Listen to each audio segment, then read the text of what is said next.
Hi, welcome to Shikshak IS Academy, a venture of Wing Ekudan co-founder. So, as you know, कि हम लोगों ने we have started a new online batch on YouTube where we have decided to go through by the ancient and medieval history. So today is my first lecture. I have given my introductive chapter जिसमें मैंने discuss किया था कि हम किस तरीके से complete करेंगे. And this course will be mainly focused on the area जो important है for the pre-examination which is going to be held very soon. एक रैपिड तरीके से हम लोग देखेंगे कि क्या क्या चीज़ें हमारे लिए इम्पोर्टेंट हैं, क्या चीज़ें वो हमने पढ़ी हैं. Not only for those who are actually appearing for 2022, but those who are appearing for 2023, उनके लिए भी बहुत इंपॉर्टेंट. एंड मैंने बड़ा ही एक सिंपलिस्ट और सिंप्लीफाइड वे में आप लोगों को बताने की कोशिश की है कि जब आप लोग कोई टॉपिक पढ़ते हैं तो कौन कौन सी चीज़ों पे आपको ध्यान देना है. और आज जो हम टॉपिक पढ़ने जाएंगे और ये फर्स्ट लेक्चर हमारा रहेगा and will discuss about the Indus valley civilisation. But before I should start, अगर आप इस चैनल पे पहली बार आए हैं, please do subscribe and share. और आप हमारी लाइव क्लासेस के लिए जुड़ सकते हैं. आपकी वीडियो के नीचे लिंक दी गई है, आप वहाँ पे ग्रुप में ज्वाइन हो सकते हैं. मेरे जितने भी कोर्सेज हैं वो आपको इस पोर्टल पे भी मिल जाएंगे. इस पूरी जर्नी में मैं आप लोगों को एंशिएंट और मिडाइवल हिस्ट्री कंप्लीट करवाऊंगा एंड जितना भी मेरे से हो पाएगा. And even though after completing these two mainly from ancient and medieval, फिर मैं मॉडर्न इंडियन हिस्ट्री को कंप्लीट करने की कोशिश करूंगा. So let's get start. और होपफुली आज आपको बहुत अच्छा लगेगा. और देखने की जरूरत है कि जब हम प्री के लिए पढ़ रहे होते हैं और जब हम मेंस के लिए पढ़ रहे होते हैं तो किन किन चीजों पे ध्यान देने की जरूरत है. This is about me. My name is Suhail Turki. You can check me on Google and आप यूट्यूब पे सर्च भी कर सकते हैं. Having experience of 9 year teaching history, GS history as a optional, being as a top educator on a different platform. So आज जो topic हमारा रहेगा that will be ancient history for pre 2022. Even though for those who are appearing for 2023, this is the lecture first and topic will be Indus Valley Civilization. It called as prelims round 2022. मैं बहुत कोशिश की है कि बड़ा ही concise, बड़ा ही कम तरीके से किस तरीके से हम चीज़ों को पढ़ें और किस तरीके से हम समझने की कोशिश करेंगे. स्टार्ट करने से थोड़ा सा पहले एक बैकग्राउंड आपको बता देता हूँ. इंडस वैली सिविलाइजेशन बेसिकली ये ऐसा एक टॉपिक है जो बहुत ज्यादा करंट अफेयर्स में रहता है. और आप सब जानते हैं कि कुछ चीजें यहाँ पे हमारे लिए करंट अफेयर से भी बहुत इंपॉर्टेंट हो जाती हैं. बुक के साथ साथ आपको करंट अफेयर को भी डील करना पड़ेगा. And soon we are going to start the current affair batch as well on YouTube as well and application पे भी आपको मिल जाएगा. So let's get start with the 3 point major important point. जब भी आप इंडस वैली सिविलाइजेशन को देखते हैं तो ये 3 पॉइंट शायद होपफुली आपने पढ़े भी होंगे. And for mainly important for the pre, जब हम प्री पर्सपेक्टिव में जाते हैं. सबसे पहली बात, Indus valley civilisation is one of the 4 greatest civilisation of the world. 4 जो हमारे पास सिविलाइजेशन है उनमें से एक सिविलाइजेशन हमारे पास जो है वो इंडस वैली सिविलाइजेशन है. One of the 4 greatest civilisation of the world. Like आप सब जानते हैं कि जब हम बात करते हैं खासकर इंडस वैली सिविलाइजेशन की तो इसमें चाइना का भी एक कंसेप्ट आ जाता है. उसके बाद हम लोगों के लिए मेसोपोटामिया का एक बहुत ही इंपॉर्टेंट कंसेप्ट आ जाता है. तो यहाँ पे पर्टिकुलरली क्योंकि हम लोग सिर्फ इंडस वैली सिविलाइजेशन को डील करेंगे तो ये मेजर पार्ट रहता है कि आपके 4 में से एक सिविलाइजेशन इंडिया के पास है. और आप सब जानते हैं कि जो एरिया इंक्लूड होता है प्री के लिए जब हम देखते हैं ये चीजें जो है ये फैक्ट बेस्ड बन जाती हैं मोस्ट इंपॉर्टेंटली. अब यहाँ पे ये स्टार्टिंग पॉइंट जो हमारा है that it is something which flourish along the flood plain of areas called Indus and Ghaggar Hakra इस एरिया के अंदर. तो ये जियोग्राफिकल लोकेशन बताने की कोशिश कर रहा है. This is the second point you need to remember for the pre-examination and as well when you are going to write your answer for the mains. You have to add these points. And the third one is Indus Valley civilization spread across the western part of the South Asia that now lies in India, Pakistan and Afghanistan. बहुत important होता है. अक्सर हमने देखा है कि जैसे कोई स्टूडेंट ये कहता है कि सर क्या ये पॉसिबल है कि जियो को हिस्ट्री के साथ ऐड करके पूछा जा सकता है. अब आप ये देखिए ये हिस्ट्री का क्वेश्चन है लेकिन इसमें लोकेशन वो जियो की दे रहा है तो ये मिक्स हो सकता है. अब वो आपको लोकेशन के तौर पे पूछ सकता है कि किस पर्टिकुलर एरिया में जो है इंडस वैली सिविलाइजेशन हमको मिली। तो ये 3 चीजें जो हम लोग मेनली प्री के लिए याद रखते हैं। तभी मैंने कहा था कि जब हम प्री के लिए, वैसे हम मेंस में जब पढ़ रहे होते हैं तो मेंस में ये सारी चीजें ऑलरेडी डिस्कस की होती हैं, लेकिन बहुत बार ऐसा होता है कि मेंस के लिए पढ़ते समय हम लोग कुछ ऐसी चीजें भूल जाते हैं जो कि बहुत इंपॉर्टेंट है हमारे लिए। और मैंने कोशिश भी की है इस टॉपिक को हम पार्ट वाइज, और इसका ये पार्ट फर्स्ट है, बड़ा इन डिटेल में पढ़ने की कोशिश करेंगे। और फिर आपका मेसोपोटामिया हो गया, होपफुली वो आप लोगों ने पढ़ लिया होगा। इजिप्ट के बारे में भी आपको थोड़ी बहुत नॉलेज होनी चाहिए, क्योंकि वो पहले पॉइंट में ही पूछ रहा है आपसे। और फिर चाइना सिविलाइजेशन, फिर उसके बाद इंडस वैली सिविलाइजेशन। अब ये चारों की बात है, कंपैरिजन भी पूछा जा सकता है, सिमिलैरिटीज भी पूछी जा सकती हैं। And we all know that all these four are considered to be the 4 greatest civilization of the ancient world. And the first 3, Mesopotamia, Egypt, and China, have been broadly defined as a part of the Indus Valley civilization. There was some like correlation between Indus Valley civilization and other 3 civilization, जो कि अभी archaeological survey of India के through हमें बीच बीच में current affairs में भी पता चलता है कि क्या ये सारी। अब ये प्री के ऊपर मैं कह रहा हूँ कि ध्यान देने की जरूरत है। आप अगर एग्जाम देने के लिए जा रहे हैं तो कोशिश कीजिएगा कि थोड़ा सा इसके ऊपर एक बार कोई चीज अगर आपकी रह गई है, क्या प्री का क्वेश्चन आपका बन रहा है या नहीं। अब जब हम स्टार्ट करते हैं तो स्टार्ट होता कैसे है? बेसिकली हम डायरेक्टली स्टार्ट करते हैं इंडस वैली सिविलाइजेशन को। और मुझे लगता है कि ये कुछ ऐसे पॉइंट हैं जो बहुत इंपॉर्टेंट है, बहुत डीप पार्ट है इनका। अब ये आपके 6 पार्ट हैं, और इन 6 पार्टों के बारे में आप जानते हैं तो बहुत अच्छी बात है, नहीं जानते तो फिर थोड़ा सा आपने गड़बड़ किया हुआ है। अब देखिए, ये डायरेक्टली प्री का क्वेश्चन बन सकता है। अब यहाँ पे अगर हम बात कर लें, ये वाला पोर्शन अगर आप देखेंगे, so this portion is important in terms of like why. सो मैं यहाँ से ये देखिएगा कि ये जॉन मार्शल की बात कर रहा है। एंड ये इंपॉर्टेंट है, प्लीज, जहां पे मैं नोट डाउन कर रहा हूँ। John Marshall was the first researcher to use the term Indus valley civilisation. वो पहले हैं जिन्होंने इंडस वैली सिविलाइजेशन का एक कंसेप्ट यूज किया। और फिर उसके बाद जो इसके ऊपर फिर अलग अलग हिस्टोरियन, अलग अलग जो स्कॉलर्स हैं, उन्होंने टर्म यूज किए।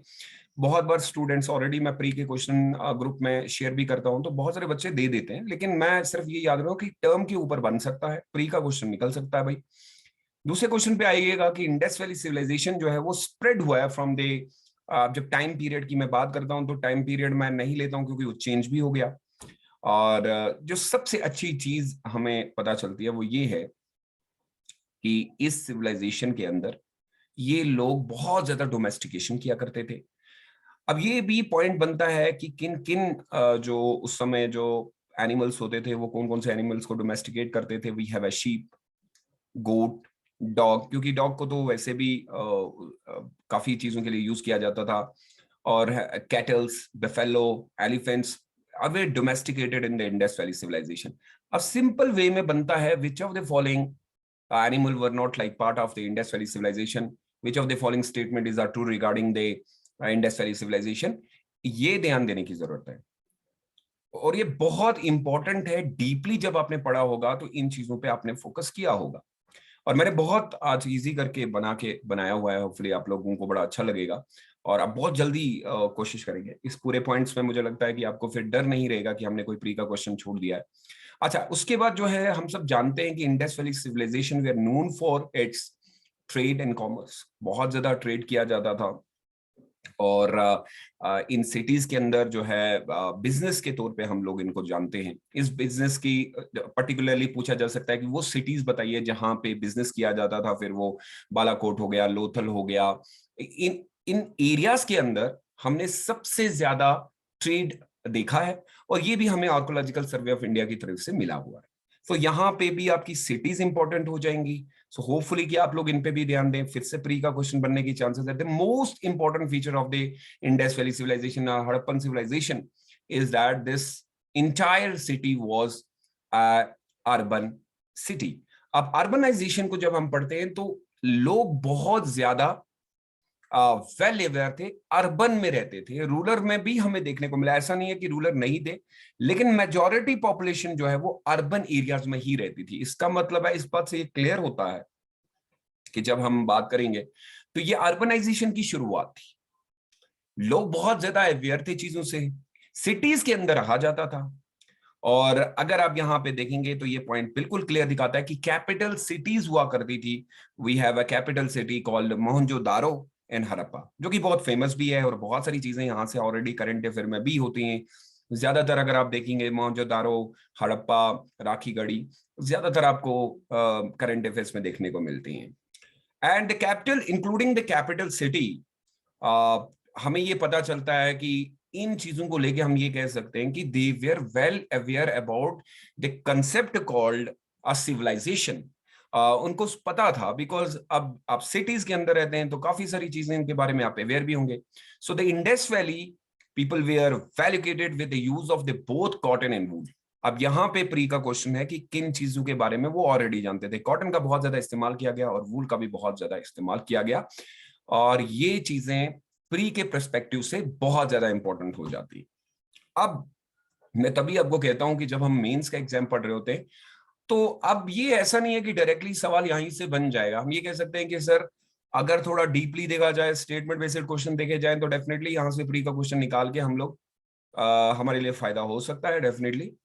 अब ये 2 पॉइंट स्लाइड्स क्लियर हुए। एंड याद रखिएगा, अगर आप चाहते हैं कि इस पूरा जो लेक्चर हमारा हो रहा है इसका पीडीएफ आपको मिले, so kindly I request all of you do join the group so that you can get easily all the PDF, जो भी मेरे नोट्स वगैरह हैं वो आपको मिलेंगे। और ये मैं सिर्फ प्री के पर्सपेक्टिव से बता रहा हूँ अभी आपको। आइए जरा मैं थोड़ा सा, जो मुझे सबसे ज्यादा डिफिकल्ट पार्ट लगता है हड़प्पा में, और जहां पे आप लोगों को भी समझना पड़ेगा कि सर क्या सिटीज के बारे में पूछा जाता है, स्टेट के बारे में पूछा जाता है, लोकेशन के बारे में पूछा जाता है। अब यहां तो ये प्री के क्वेश्चन है, city, state and location, country कि बताइए जी, जैसे हमारे पास एक एरिया कॉल्ड मोहनजोदारो, ये किस स्टेट या कंट्री में है और इसकी लोकेशन आज कहां पे है। प्री का क्वेश्चन है, बड़ा सिंपल सा है कि सिंध प्रोविजन यानी कि जो कि पाकिस्तान का एक पार्ट है, लोकेटेड कहां पे है भाई, तो on the right bank of the river Indus. अब ये सिंपल सा क्वेश्चन है, कुछ भी करने की जरूरत नहीं है प्री में 2 मार्क्स लेने के लिए। आपने पूरी हिस्ट्री पढ़ ली लेकिन आपने लोकेशन नहीं पढ़ी तो भी बहुत डिफिकल्ट है। और हम जानते हैं कि इस तरीके के सवाल यूपीएससी ऑलरेडी पूछ चुका है, जहां पे सिटीज को लेके यूपीएससी ऑलरेडी सवाल कर चुका है। उसके बाद एक और एरिया जो कि बहुत इंपॉर्टेंट है, that is in the Rajasthan, Kalibangan, and it was located at the bank of the घाघर river. अब ये मैच ऑफ द फॉलोइंग बनेगा, प्री का क्वेश्चन बेटा याद रखना पड़ेगा। और ये सारी cities with the state with their location is important. Which of the following statements are correct? Which of the following statements are incorrect? इस तरीके से बनेगा। मैच ऑफ द फॉलोइंग की इसकी लोकेशन बताइए कहां पे जुड़ती है। तो आपको क्या करना है कि ये शायद में भी थोड़ा सा आपको डिफिकल्ट लगे, चांदोदोरो के बारे में, लोथल के बारे में, location is important. So if you don't know the location of state, Gujarat, Haryana, Gujarat में कौन सा, अब यहाँ पे देखिए ओवरलैपिंग है, गुजरात, गुजरात एंड गुजरात, ये 3 इकट्ठे हैं, तो यहाँ पे कंफ्यूजन बनने के चांसेस हैं। अब लोथल को वो कंपैरिजन ढोलवीरा के साथ पूछ लेगा, वहां से क्या हम लोगों को मिला। सो या तो इस तरीके से, so I kindly request all the candidates for going for the pre 2022 और 2023, you don't need to go in terms of there is no rocket science. It is very simple to remember cities, state, but ऐसा नहीं है कि एक दिन में हो सकता है, it will take some time. Revision is very much important. By I kindly request all the candidates, if you don't know the location, you don't know the states, it's going to be very difficult to get a 2 marks for particularly for the pre-examination. We have seen a lot of questions from directly or indirectly from location part, as we can call it as a geographical portion of the Indus Valley civilization, but it is somehow related to the history. So अगर आपसे नहीं हुआ है, so आज ही आप इसको एक sequence से बना के आप लोग अपने सामने रख सकते हैं कि सर गुजरात के किस एरिया में है, या हरियाणा में हम लोगों को किस रिवर। अब यहाँ पे देखेंगे तो आप रिवर के बारे में बहुत सारी, जैसे घाघर रिवर के बारे में बात की गई है। उसके बाद आपके एक और रिवर जो है दैट इज सरस्वती रिवर। तो बताइए, आप रिवर का नाम दे देगा और बोलेगा कि इस रिवर के नजदीक में हमें कौन सी जो है सिटी देखने को मिली थी इंडस वैली सिविलाइजेशन के लिए। सो होपफुली आप लोगों ने ये भी कर लिया होगा जब अपने मेंस के लिए पढ़ा होगा तो फॉर प्री। अब यहाँ पे जो मुझे सबसे इंपॉर्टेंट पार्ट लगता है इंडस वैली सिविलाइजेशन का, दैट इज द सी। अब ये चले जाता है आपका पार्ट आर्ट एंड कल्चर के अंदर। अब यहाँ थोड़ा सा हम लोग मैं आर्ट एंड कल्चर के पर्सपेक्टिव से, क्योंकि आप सब जानते हैं कि सबसे ज्यादा सवाल यूपीएससी आर्ट एंड कल्चर से ही पूछता है। अब इंडस वैली सिविलाइजेशन के अंदर हमें जो सबसे ज्यादा चीजें देखने को मिली, that was in the art form. ज्यादातर चीजें आर्ट फॉर्म में ही देखने को मिली, और उस आर्ट फॉर्म में अगर कोई चीज सबसे ज्यादा थी तो सर वो थी सील्स। अब ये सील्स किस चीज के लिए यूज की जाती थी? आप सब जानते हैं कि बिजनेस पर्पस के लिए ये सील्स को इस्तेमाल किया जाता था। अब इसका माइंड मैप बना सकते हैं, और ये ज्यादातर आर्ट फॉर्म, हम ये कह सकते हैं एक आर्टिफैक्ट्स के ऊपर जो है बहुत ज्यादा बात हुई है।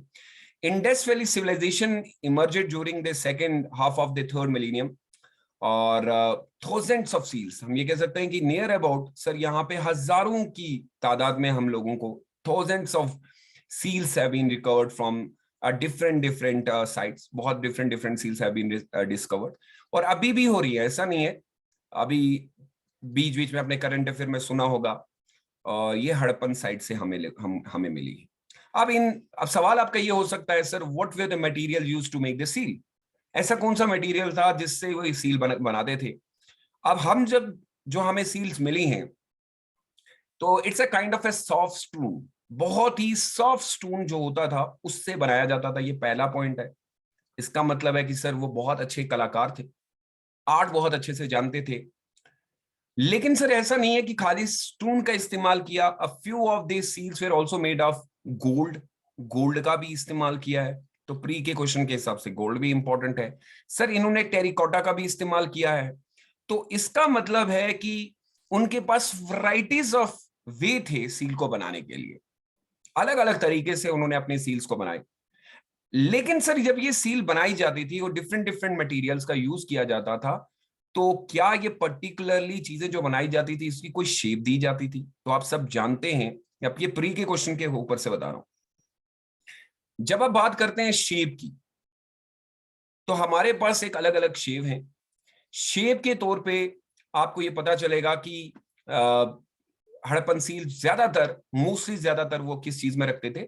यहां पे आपको याद रखना पड़ेगा, ज्यादातर स्क्वायर में हुआ करती थी, with the dimension of 2 × 2। Dimension इसकी 2 × 2 हुआ करती थी। लेकिन कहीं कहीं पे भी हमें शेप चेंज देखने को मिली। बट अब सवाल ये बनता है कि अगर वो सील का इस्तेमाल करते थे, what was the main purpose? So primary अगर देखेंगे तो एक जो मेन काम हुआ करता था, seal were used for the commercial purpose. Commercial purpose के लिए यूज किया जाता था, यानी कि बिजनेस के लिए यूज किया जाता था। ये इसका मेन मकसद था। एम क्या था, रीजन क्या था कि ये बनाने की? But a few seals were also used for a different purpose, as an identity card। आप ये कह सकते हैं पहचान के तौर पे भी यूज किया जाता था। तो लेकिन majority of time it was use for only commercial purpose. अब सवाल ये बनता है कि जब ये सील्स वगैरह बनाई जा रही थी, इन सील को बनाने के समय में किन किन चीजों के लिए हम लोगों को ध्यान रखना पड़ता था कि ऐसा ना हो कि कोई चीज मिस हो जाए? रिमेंबर, सबसे इंपॉर्टेंट चीज अगर आप देखेंगे तो इन सील के ऊपर पिक्चर का इस्तेमाल किया जाता था। पिक्चर्स का इस्तेमाल किया जाता था, और ज्यादातर पिक्चर्स जो है वो एनिमल्स की हुआ करती थी। Most important, with something written there but which is difficult to now read because उनकी एक अलग स्क्रिप्ट वगैरह होती थी, and we call it's a pictography। ये ज्यादातर आपको पिक्टोग्राफिक के तौर पे देखने को मिलता था। पिक्टोग्राफिक स्क्रिप्ट कहा जाता है इसको, विच अभी तक हम लोग इसको पढ़ नहीं पाए हैं। एनिमल्स को रिप्रेजेंट करते थे, अलग अलग एलिमेंट्स एनिमल्स को रखा गया, जैसे बुल को दिखाया गया है, गोट को दिखाया गया है। Some seals have a mathematical image as well. शायद एजुकेशनल पर्पस के लिए भी सील का इस्तेमाल किया गया। तो यहां पे आपके तीन चीजें हैं। आप ये या तो ये commercial purpose, mostly commercial purpose, identity card and educational purpose, ये बहुत इंपॉर्टेंट है। सो सर अगर ये सारी चीजें थे, जो हड़प्पन सील के ऊपर राइटिंग होती थी, it was on the both side. ये दोनों साइड में हुआ करती थी, बोथ साइड राइटिंग। ये राइटिंग जो है वो बहुत साइड होती थी। लेकिन सबसे इंपॉर्टेंट, राइटिंग जो स्टार्ट होती थी that was start from right to left, remember. I hopefully मैं क्वेश्चन मार्क डाल के जा रहा हूं, राइट टू लेफ्ट जब हम लिखते हैं उस राइटिंग को क्या कहा जाता है? होपफुली के से एक अल्फाबेट स्टार्ट होता है, कमेंट बॉक्स में जरूर लिखिएगा, ये क्वेश्चन मार्क आप लोगों के लिए डाल के जा रहा हूं, प्री का क्वेश्चन निकल सकता है। लेकिन जो सबसे मेजर हम लोगों को यहां पे सील कोई मिली थी, आई होप आप सब जानते होंगे, जो सील हमें यहां पे देखने को मिली, that seal is known as Pashupati Maharaj, जिनको पूजा भी जाता है। ये सील सबसे इंपॉर्टेंट रही। The most famous seal was none other than that was Pashupati seal of the Harappan civilization. From Mohenjo-daro, it is a seal with a figure. It has a seal with a figure of seated cross-legged, cross-leg बैठे हुए हैं. In the center around there are some animals like an elephant, a tiger. They write on the figure of जो है अलग अलग आपको याद होगा बिफेलो बैठी हुई है to its left. अब ये प्री का क्वेश्चन ये है कि बताइए कौन कौन से एनिमल। अब यहाँ पे हमारे लिए बहुत बड़ी अच्छी चीज हो जाती है, अगर कोई बच्चा ये पूछता है कि सर आपको कैसे पता है कि यहाँ पे ऐसे ऐसे एनिमल्स हुआ करते थे, तो सील के थ्रू भी हम काफी सारी चीजों को पता कर सकते हैं कि वहां पे इस तरीके की चीजें हुआ करती थी। That's most important part and I am damn sure about it that if you know everything regarding this seals, यहाँ से ज्यादा क्वेश्चन कुछ पूछा भी नहीं जा सकता। लेकिन मुझे याद है कि जब हम लोग मेंस के ऊपर पढ़ते हैं तो बहुत सारी चीजें हम मिस कर जाते हैं। आई काइंडली रिक्वेस्ट कि एक बार इसका मैं रिवीजन करवा रहा हूँ, याद रखिएगा जब हम मेंस में पढ़ते हैं तो थोड़ा सा डीप चले जाते हैं।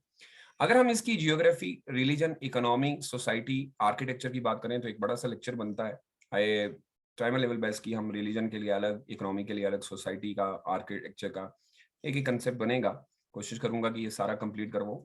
और पहले सबसे पहले जियो की ओर चलते हैं। ने बड़ा क्लियरली मेंशन किया कि Indus valley civilisation was the largest among the 4 civilisation of the world. Mesopotamia से, इजिप्ट से और चाइना से सबसे लार्जेस्ट है। तो यहाँ पे भी प्री का एक सवाल बन सकता है, सिंपल सा याद रखना है।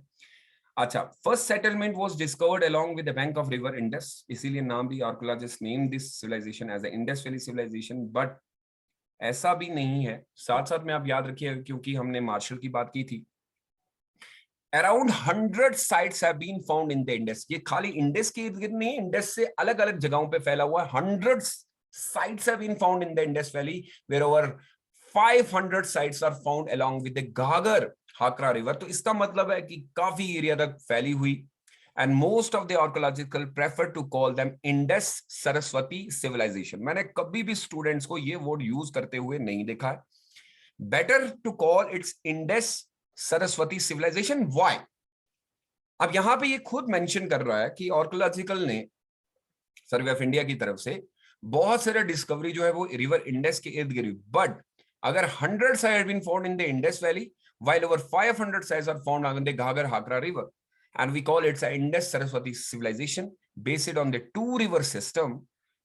While other prefer to name them a Harappan civilization. First settlement was discovered in this city called Harappa, and that's why we call it Harappa, क्योंकि पहले शहर को जो हमने फाउंड किया था वो हड़प्पा था। कितना सिंपलेस्ट तरीका है याद रखने का। प्री का क्वेश्चन बन सकता है, जब हम मेंस का क्वेश्चन लिख रहे होंगे तब हमारे लिए बन सकता है। सो hopefully you will remember it for the longer time, but तभी पॉसिबल है जब आप कंटिन्यूअसली रिवीजन करेंगे। ऐसा नहीं है कि एक दिन में तो मैं ये नहीं समझ सकता हूँ कि ये याद हो सकता है, बिकॉज इट्स क्वाइट डिफिकल्ट।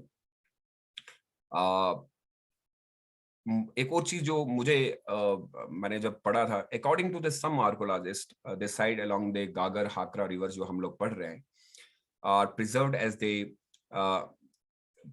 एक डेजर्ट एरिया भी बन गया। फिर बाद में काफी सारी चीजें जब हमें मिलना शुरू होगी। अभी रिसेंटली करंट अफेयर में आपने देखा होगा कि हमें राखी गढ़ी से बहुत सारी चीजें मिली। इसलिए ये ऑनगोइंग प्रोसेस है, आप कभी इसको स्टॉप नहीं कर सकते। ये नहीं कह सकते कि बस अच्छा इतनी चीजें मिल गई होंगी, यही सारी चीजें हुई होंगी। So it's a continuously process, will it take some time.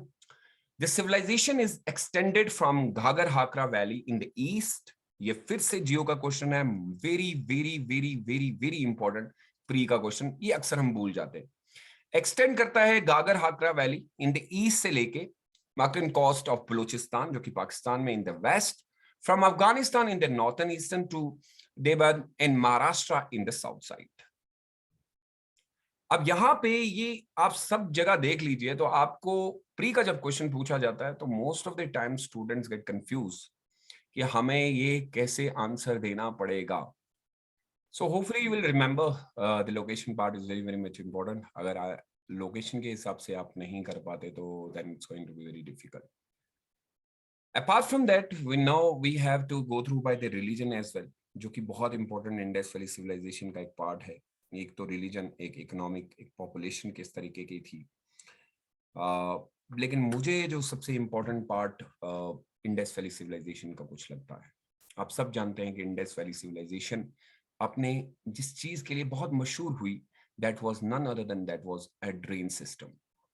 अब ड्रेनेज सिस्टम के बारे में ऑलरेडी हम लोग आज भी बात करते हैं. अब प्री का क्वेश्चन, मेंस में तो चलो एक बात बनती है कि सर जो ड्रेनेज सिस्टम है, क्या वो ड्रेनेज सिस्टम, एक बार सवाल यूपीएससी मेंस में पूछा गया है कि क्या ड्रेनेज सिस्टम का जो प्रॉब्लम इंडिया फेस कर रहा है, तो क्या हम लोग इंडस वैली सिविलाइजेशन से सीख सकते हैं, या उन्होंने जो उस समय किया. They were having like lot of knowledge regarding कि किस तरीके से चीजें किस तरीके से बेटर की जा सकती हैं. अब जब हम ड्रेनेज सिस्टम की बात करते हैं, उनका ड्रेनेज सिस्टम बहुत ज्यादा स्ट्रॉन्ग था, और उसके अंदर हम लोगों को एक पता चलता है कि इनके पास एक एडवांस सैनिटेशन, साफ सुथरा किस तरीके से रखा जाता है. एक होता है कि ड्रेनेज सिस्टम आपने बना दिया, लेकिन उसको साफ कैसे रखना है और इम्प्लीमेंट कि किस तरीके से, खासकर मेन इंपॉर्टेंटली वो ज्यादातर उस पर डिपेंडेंट सारी चीजों पे थे, तो वो था वाटर. और वाटर के साथ साथ हम लोगों को डिस्पोजल किस तरीके से करना है, यानी कि चीजों को यूज करने के बाद उसको डिस्पोजल कैसे करना है, जो आज हम प्रॉब्लम फेस कर रहे हैं. एक वे होता है कि अपने सिटी को कैसे आप साफ रख सकते, जिसको हम ग्रीन सिटी कहते हैं. तो जो वेस्ट वाटर वे होता था बिफोर एनी अदर एंशिएंट अब सिविलाइजेशन की बात करेंगे, हमें इस तरीके का advance level of drainage system कहीं और देखने को नहीं मिला. प्लस हम ये कह सकते हैं they were having a water management. जो उनके पास वाटर मैनेजमेंट थी, वो आज अगर इंप्लीमेंट कर दी जाए तो बहुत सारी प्रॉब्लम्स को रिजॉल्व किया जा सकता है. इंडिया के अंदर वाटर की प्रॉब्लम आज भी है. There are millions of peoples who are without the safe drinking water. So this system had separate channels, अलग अलग चैनल बनाए गए थे, and they were linked with the Harappan streets, और को लिंक किया गया था. And there was a waste water अलग, जो पीने के लिए वो अलग, and even the rain water के तौर पे जो पानी था वो अलग तरीके से नालों में आया करता था, जहां पे क्योंकि ये फ्रेश वाटर हुआ करता था. So the waste water drain were underground. सबसे इंपॉर्टेंट चीज, जो कुछ भी था वो अंडरग्राउंड था. आज सब कुछ जो है वो ऊपर है. सो अंडरग्राउंड, तो एक उसके ऊपर जो था had opening of a terracotta lids हुआ करते थे. इसको भी टेरिकोटा से बनाया जाता था ताकि उसको सफाई के लिए, क्लीनिंग के लिए, और क्लीनिंग के लिए एक इंस्पेक्टर का यूज किया जाता था, जो इंस्पेक्शन करता था कि खराब हो चुका है तो चेंज करने की जरूरत. So they were well qualified, having a lot of knowledge regarding drainage system. और मैं तो प्री के हिसाब से ये समझता हूं कि एक क्वेश्चन ड्रेनेज सिस्टम से बन सकता है. अभी हड़प्पा इसी चीज के लिए जाने भी जाते हैं. Apart from that, they were having a lot of knowledge regarding the town planning system, जो आज हम इंप्लीमेंट करना चाहते हैं. और ये माना गया है कि ये पहली सिटी है सर जो first well planned, first planet city हुआ करती थी, जिसको प्लान बहुत अच्छे से किया गया था. We are found in the Indus valley civilisation. इससे बेहतरीन तरीका आपको देखने को नहीं मिला. They were having a grid pattern, किस तरीके से रास्ते को अलग करना है. आज जैसे हमारे यहाँ पे प्रॉब्लम्स हम सिटीज को देख रहे हैं, जिसमें हमने स्मार्ट सिटीज को लाने की कोशिश की, उनके पास ऑलरेडी ग्रिड पैटर्न्स था with a street crossing at right angles. और उसके बाद we can call it it's urban planning. जो आज हमें अर्बनाइजेशन की वजह से प्रॉब्लम हो रही है, they were having a much more knowledge about the urban planning. किस तरीके से हम अर्बन प्लानिंग कर सकते हैं, thousands of year older than the periods जो आज हमारे पास चलता है. अगर हम उनसे भी सीख लें तो काफी सारी चीजें पता चल सकती है. Indus Valley city and a town had a rectangular, अगर शेप के तौर पे देखा जाए तो ये रेक्टेंगुलर शेप में हुआ करता था, ये भी याद रखने पड़ती है। रेक्टेंगुलर ग्रिड पैटर्न हुआ करता था। अब प्री का क्वेश्चन है तो किस पैटर्न में होता था, सिंपल वे में याद रखा जा सकता है। ये ऐसी चीजें जो हम मेंस में पढ़ते पढ़ते भूल जाते हैं। So the main street way long with north south direction हुआ करती थी। डायरेक्शन किस पैटर्न से होती थी, ये भी आपको प्री के लिए याद रखना पड़ेगा, north south. The direction on the secondary street were along the east west direction, जो secondary हुआ करती थी वो east west से हुआ करती थी। ये प्री का क्वेश्चन है बेटा, याद रखिएगा। मेंस में पढ़ने के समय शायद हम लोगों ने, आप लोगों को भूल गया होगा, उस समय आपने ध्यान भी नहीं दिया होगा।